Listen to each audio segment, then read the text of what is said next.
Hello, all. Welcome back to the fifth and final edition of the Mariah Carey Iceberg. It's been a journey that I'm so grateful to share with you all. Today, we explore the abyss, that is, tiers 7 and 8.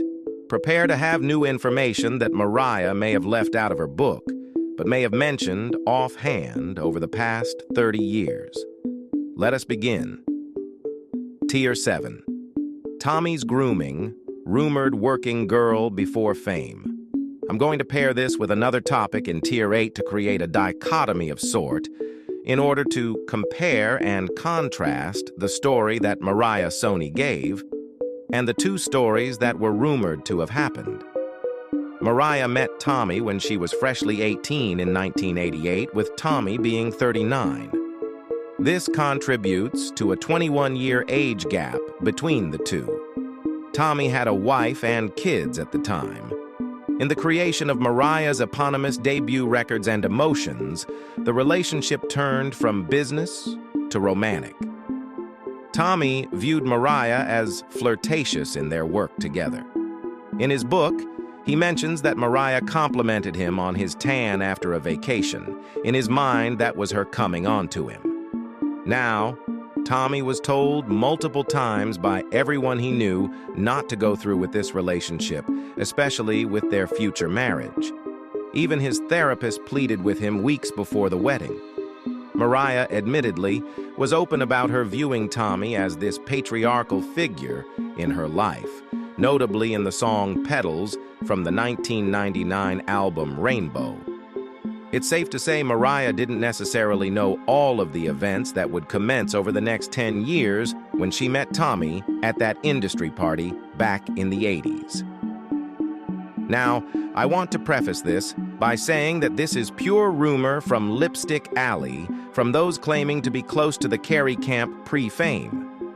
The rumors are, Sony concocted the story of the industry party to create a clean and pristine image for Mariah's debut. Let's start with the first of two of the rumored storylines, Brian the Bouncer.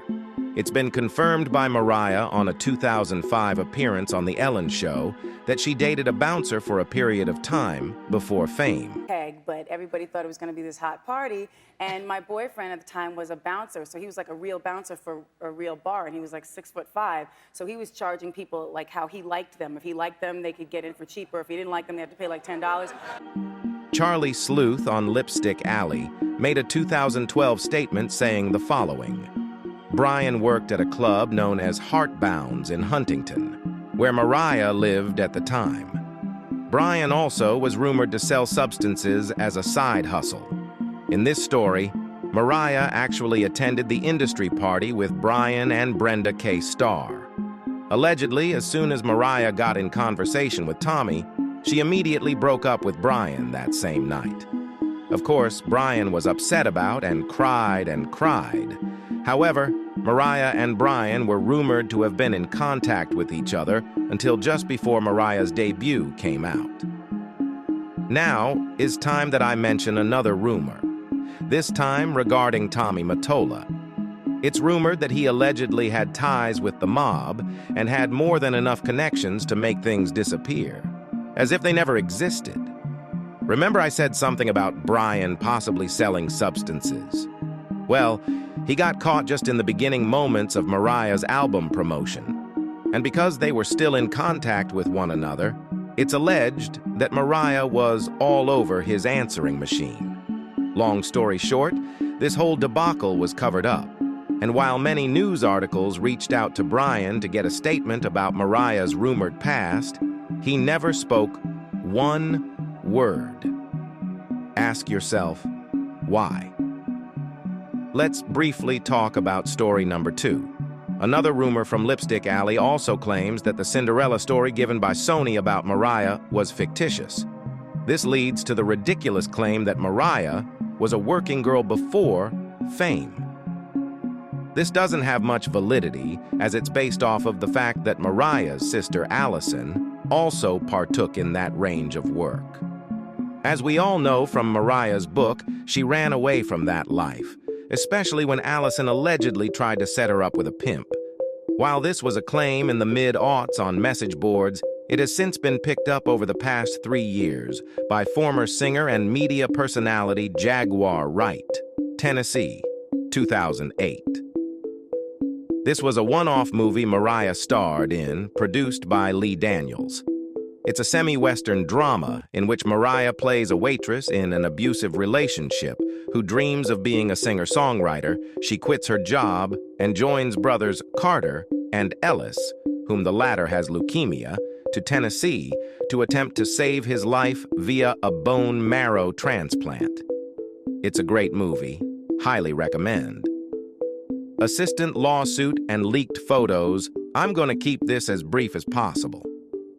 With the hiring and firing of Stella, Mimi's manager, between 2014 and 2017, allowed for her to be in a very rough space. Let me be clear in stating that Mariah didn't really do much outside of firing Leanna Shaq Nazarian in 2017, her assistant during the Stella era that threatened to release intimate videos of Mariah if she wasn't paid $8 million. Mariah went on to file a lawsuit claiming extortion. Leanna filed the same day regarding physical battery, claiming she was hit and peed on by Stella. Stella also filed a lawsuit claiming harassment because Mariah walked around in lingerie. Both lawsuits were settled. It's important to note that Leanna destroyed evidence in her case and was sanctioned by the governing judge. This truly was a case of having bad association. Nevertheless, it was resolved, and Mariah has maintained her innocence. Attempted conservatorship. Remember Morgan, Mariah's brother? Well, he's the topic of discussion when it comes to Mimi's attempted conservatorship during the glitter era. You see, after Pat called the police on Mariah when she screamed at her for waking her up to go back to work, something that was slowly killing her, she went to the nearest hospital for exhaustion.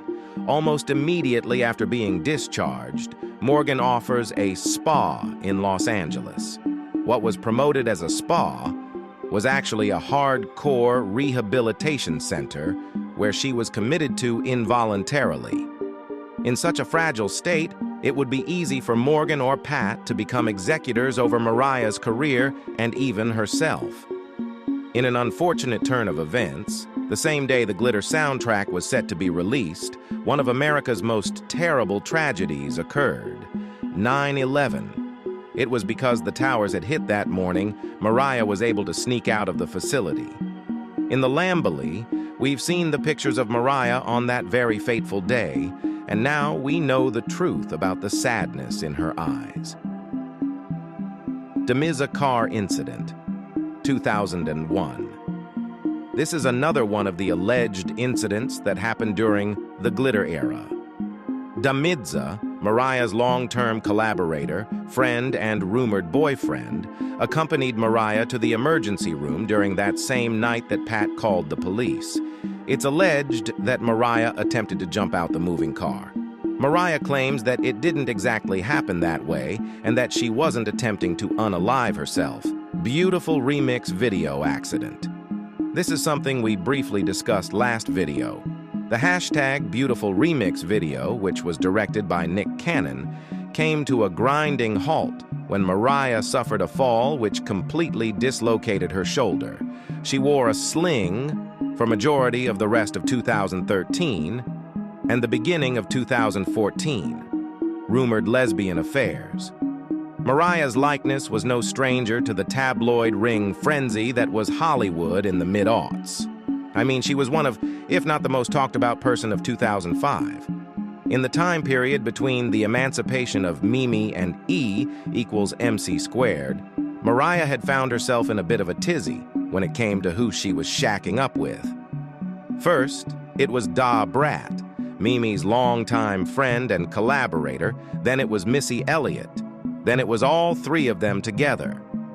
Weirdly enough, there was another rumor that Mariah slept with Lindsay Lohan. What a weird time to be alive. Tonjua. Twist. This was Mariah Carey's stylist in the late 90s to the year 2000. Her most notable contributions to Mariah's style evolution was that of the rainbow era, which epitomizes femininity, girlhood, cheekiness, and playful sexiness. Unfortunately, Tanjua unalived herself during the summer of 2000.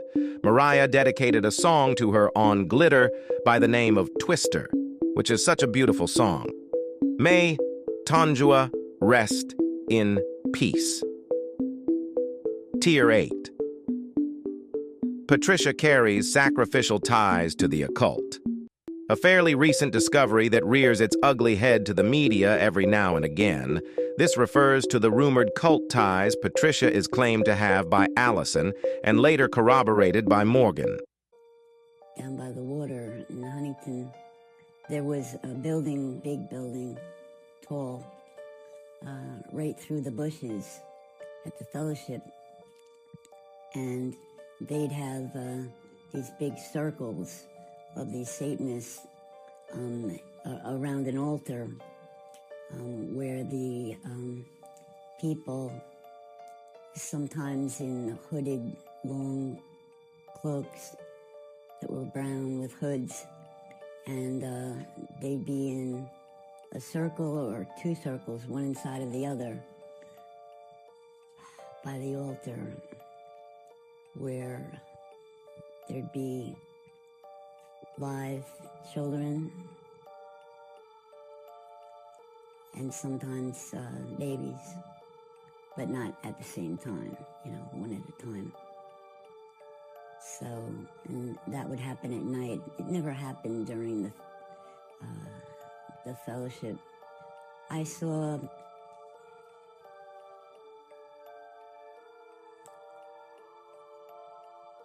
people get sick and start bleeding, and it would be dripping to the floor. It was children. The youngest I ever saw said, I'd say it was about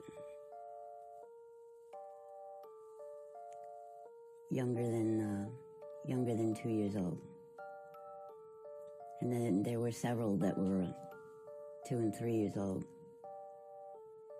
I can't imagine how anybody got away with that. The kid disappears.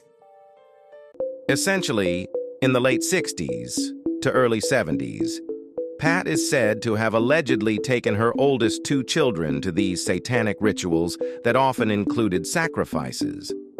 It appears that Mariah never really went to these meetings, as she was an infant, and most notably, Pat's golden child at the time.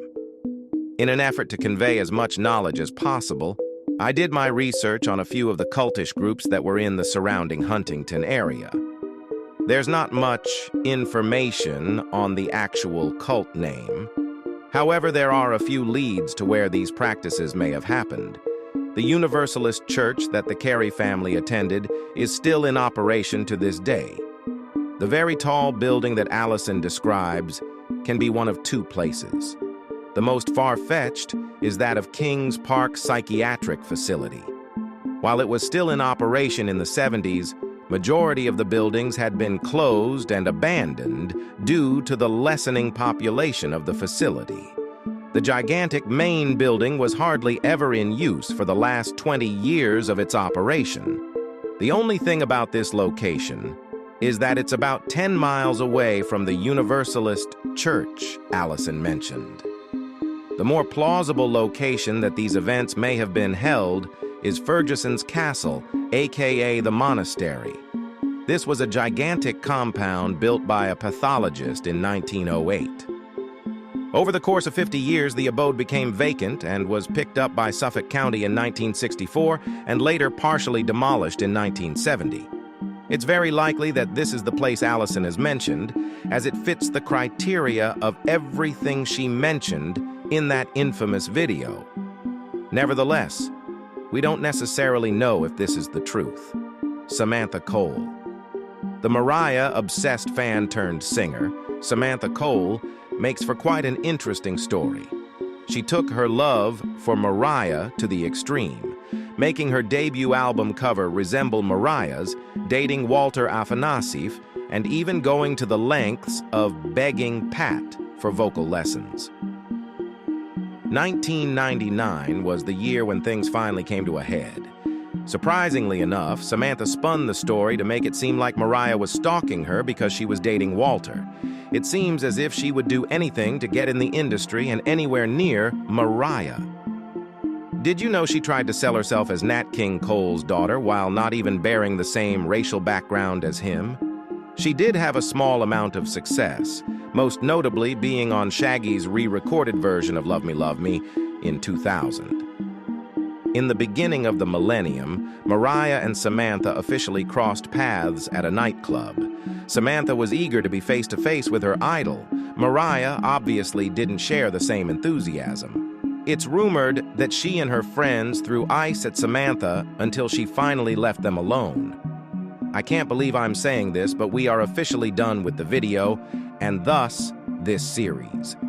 I hope to re-release the first 3 videos with text-to-speech for easier digestion. Thanks for sticking around, and remember to stand Mariah Carey for good luck. MC16 will be the album of all albums and the comebacks of all comebacks, so be prepared for that. Anyways, see you around.